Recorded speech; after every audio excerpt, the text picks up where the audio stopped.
j'ai perdu mon papa. Et à ce moment-là, j'avais déjà une bonne relation avec Dieu. Donc, tous les jours, je prenais du temps avec Dieu, je priais, je lisais ma Bible. Voilà, ça, c'était déjà bien ancré en moi.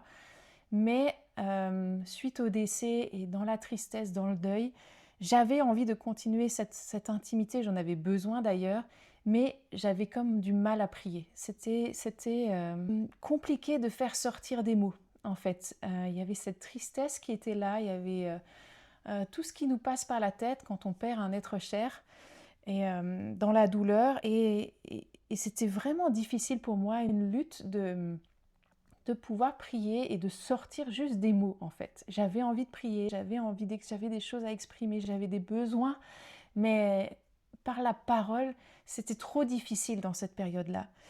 Et alors que je demandais à Dieu, mais Seigneur, j'ai envie, mais j'y arrive pas, il m'a rappelé ce verset, et ça c'est le Saint-Esprit qui rappelle les paroles, dans Romains 8, 26 qui dit, de même l'Esprit vient nous aider dans notre faiblesse. En effet, nous ne savons pas prier comme il faut, mais l'Esprit lui-même intercède en gémissant d'une manière inexprimable. Et là, je me suis dit, mais oui, c'est ça.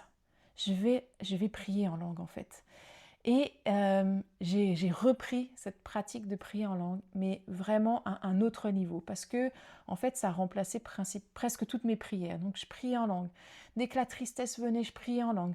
Dès qu'il y avait quelque chose qui venait, le deuil, je priais en langue. Dès que je criais à Dieu en langue, en fait. C'est comme ce qu'il dit dans ce passage, c'est des gémissements de manière inexprimable. Et je trouve que dans ces cas-là, quand on est dans l'épreuve, dans le dur, quand on ne comprend pas, quand ça dépasse nos mots, le parler en langue, c'est vraiment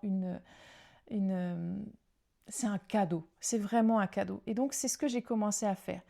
Et en fait, c'est ce que j'ai continué à faire, et c'est ce que je continue toujours. Ça fait 2 ans maintenant, mais je suis vraiment passée à autre chose. Avant, c'était une pratique de temps en temps, quand j'y pensais, quand ça montait en moi et tout. Et maintenant, c'est vraiment autre chose. C'est quelque chose sur laquelle je me repose aussi pour mon intimité avec Dieu. C'est quelque chose qui me construit, qui construit mon intimité avec Dieu. Ça m'a vraiment porté dans ce temps de deuil. Ça m'a amené plus proche de Dieu. Ça m'a euh, littéralement permis aussi de reprier plus tard, vraiment. Ça, à la place de me dire maintenant je ne peux pas prier, je ne prie pas, il y avait quand même cette connexion avec Dieu. Et puis je savais que alors que je priais en langue, ça s'accordait avec la volonté de Dieu puisque c'était l'Esprit qui priait pour moi.